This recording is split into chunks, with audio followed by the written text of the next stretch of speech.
today's workout is 60 minutes on the Concept 2 bike erg. And every workout has a purpose. There's an intention behind every workout. And for today, the purpose of that workout is really twofold. One, it's supposed to be 60 minutes of zone 2 training, easy pace, easy effort. And then two, it's a test of mental toughness as well. Anytime you're on a bike like this and you're not outside and you're indoors, I mean, I love biking outdoors, but indoor biking is tough because you're just sitting here and you're really banging your head against the monitor the entire time. You're sort of watching the time tick by, watching the calories and the meters go by.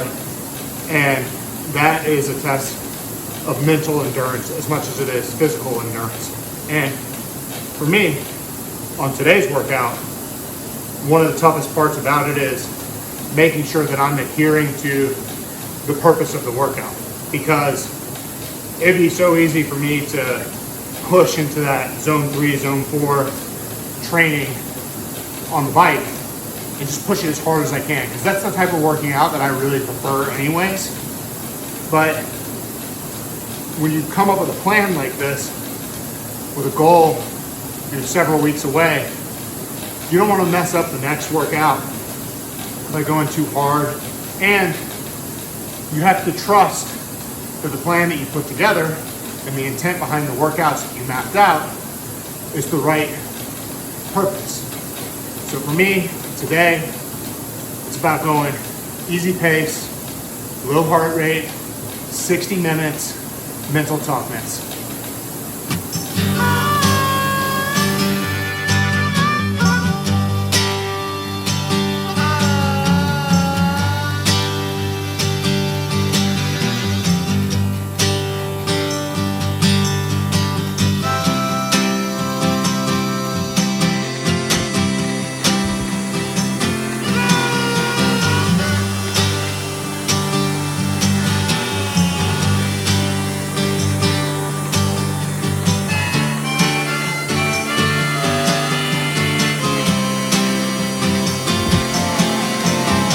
I believe it was Socrates that once said, "Know thyself," meaning true wisdom is knowing what you do know and what you do not know. So an essential part of knowing yourself must be recognizing your own limits and your own wisdom, and understanding that there are some things that you know and some things that you do not know.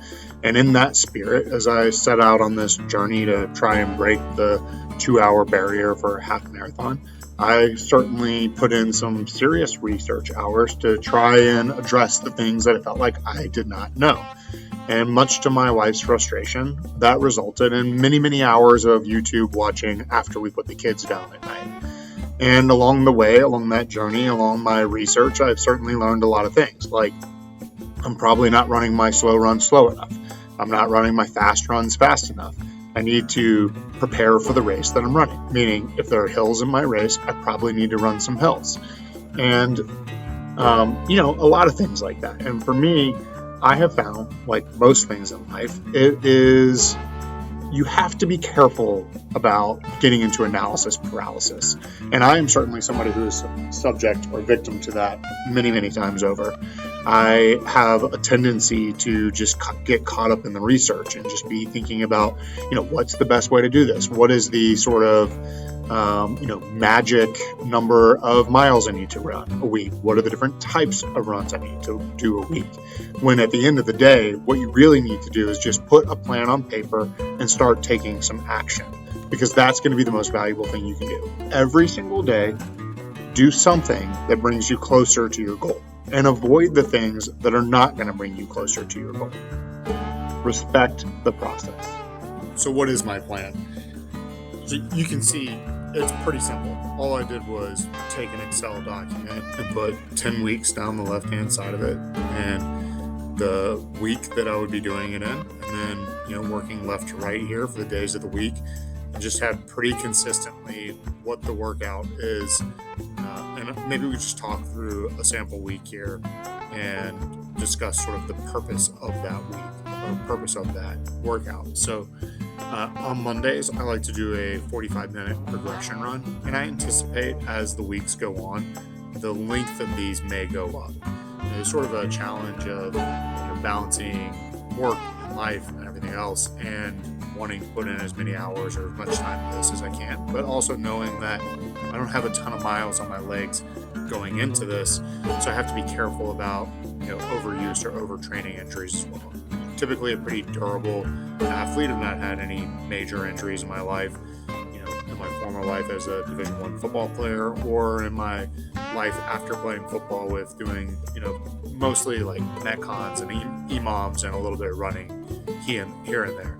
So although I feel pretty good about that, I also wanted to be conservative here because I know I'm going to be doing a ton of running compared to what I typically do. But the 45-minute progression run, the purpose of that workout is really to give myself an opportunity to get a large chunk of it in that zone 2 training, while at the same time starting to dip my toe into that world of getting a higher turnover. It's not necessarily a speed workout, but it does get me to a point where I'm hitting those threshold paces and those race day paces, and even beyond that towards the end of it. So I like to think of it as like the first 2/3 of it are maybe a little slower at the very beginning, and then in the last third of the class I'm going faster than I would on race day.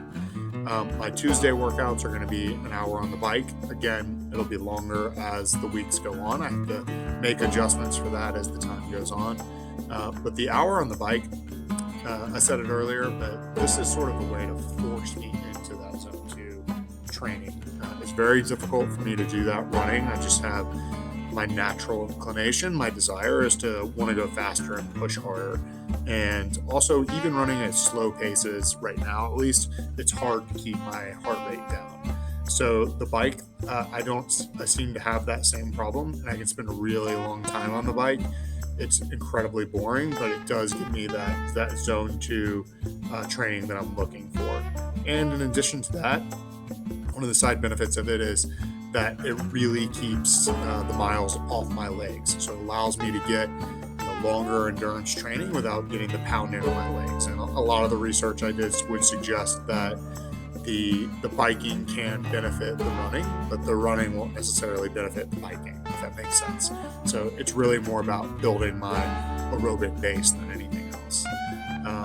On Wednesdays, I like to do a 45-minute endurance run. This, again, totally zone 2, 45 to 60 minutes, get some miles on my legs, and just go after it. Not pushing it too hard here. You can see the majority of my training here is really trying to stay in that zone 2 area so that I can try and build the base as much as possible.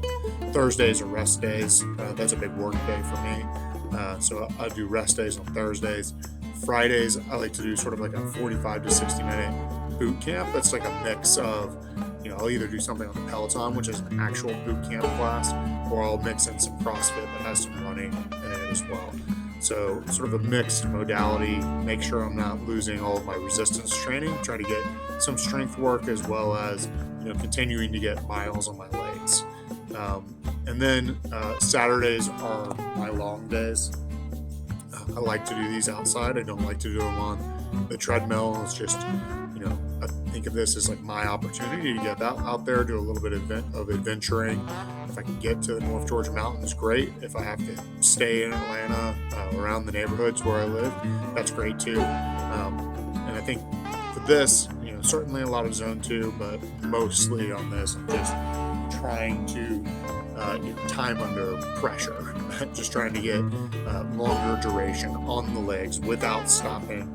And you can see here I've already sort of accounted for increases in time. And the minimum times here, other than the 10K, maybe the 15K, I'm sort of doing 90-minute runs. When you see a 3-1, that's sort of trying to force myself to do a little bit of a progression run, even on these longer runs too. So at the end, I'm finishing hard. I always feel better when I finish a run hard like that. It just makes me feel more accomplished. Doing these really, really long, slow runs never makes me feel great about myself. They really beat me down, and I don't feel like the sort of the exhaustion laying on the floor that I love. So I like to do that at the end of the race. At the end of each run, it makes me feel better about things. And then Sunday is active recovery. And that might just look like going for a walk with the family, maybe going to Stone Mountain, which is a mountain around here. We like to take the kids there. We go on hikes. They have all sorts of trails. It's tons of fun. So I'm still getting time on my legs, but I'm not doing it for any other purpose than this to sort of recover and make sure that I keep moving. And I think one of the main takeaways when you look at this is this is not super complicated. It's pretty straightforward, and it really just gets back to, hey, the most important thing is to make sure that you are taking action. You are doing something every day to help you get closer to the goal. I heard the phrase one time, better to be consistently good than occasionally great. I think that is really what I was going for with this plan. So, now that it is on paper and I've sort of honed in on this concept of respecting the process, I'm going to try and do every single one of these the best I can. You make a plan so you can manage the change. Life gets busy, but for me, for this 10-week period, I'm going to stick to this plan so that I can get to my goal. Just heading out for my long endurance run here on the weekend, and wanted to just end this video with a couple of quick thoughts before I head out of the driveway here. I was tucking my daughter in last night, and she was telling me her legs were hurting. She's only 5 years old, and she was telling me that she's having growing pains. And I was trying to explain to her that you have to have growing pains in order to grow. And that if you want to get bigger and you want to get taller and you want to do the things that you want to do, then growing pains is just part of that. And sort of got me thinking about the plan and all the steps that you have to take to get to your goals with running and exercise and just overall well-being. And certainly for me with the half marathon training, it's if I want to get to that sub 2 hour mark, then I've got to go through the growing pains of that as well. And that means getting out here and doing these runs on the weekend. It means doing the long biking endurance training as well, even when I don't feel like doing it. If you want the reward, if you want to accomplish your goals, you're going to have to go through the pain that's required in order to get there. And that doesn't mean it's all bad, but it is an experience on the journey to accomplishing your goals, and there is no way around it. So I just wanted to close with those thoughts. I'm gonna hit this run. I hope everybody out there is doing awesome. Keep chasing after your hard work, and I'll see you in the next